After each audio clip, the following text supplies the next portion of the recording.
नांदेड़ के बाफना ब्रिज का दुरुस्ती का काम बिल आखिर शुरू हो गया है। नांदेड़ में जान का खतरा सबसे ज्यादा इसी ब्रिज को लेकर था। सड़क में कई गड्ढे तो हो ही गए थे, लेकिन सबसे ज्यादा खतरनाक सड़क का वो हिस्सा था जो कई फीट नीचे धंस गया था। आम आदमी पार्टी के युवा जिला सदर आदिल जागीरदार ने इस ब्रिज को लेकर आवाज उठाई थी। इनकी मुसलसल मेहनत और दबाव के बाद बीएंडसी महकमे ने ब्रिज की दुरुस्ती का काम शुरू कर दिया है। अब आदिल जागीरदार ने दुरुस्ती के कामों पर मीडिया के सामने अपना रद्द-ए-अमल जाहिर किया।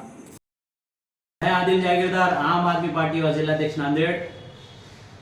आज जो 4-5 महीने पहले जो आवाज़ बुलंद की गई थी आम आदमी पार्टी और हमने, बाफना ब्रिज पर जो अनेकों खड्डों का साम्राज्य हो गया था, उसको हमने महानगर पालिका आयुक्त साहब और पीडब्ल्यूडी विभाग से विनती की थी कि इसकी मरम्मत करनी चाहिए, दुरुस्ती करनी चाहिए।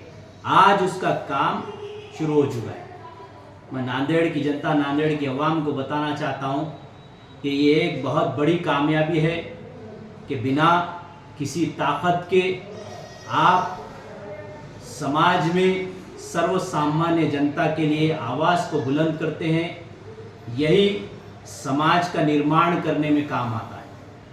मैं सभी लोगों का शुक्रिया अदा करता हूं, आयुक्त साहब का, पीडब्ल्यूडी विभाग के सभी अधिकारियों का, कि उन्होंने इस चीज़ को समझा और उसकी दुरुस्ती का काम शुरू किया।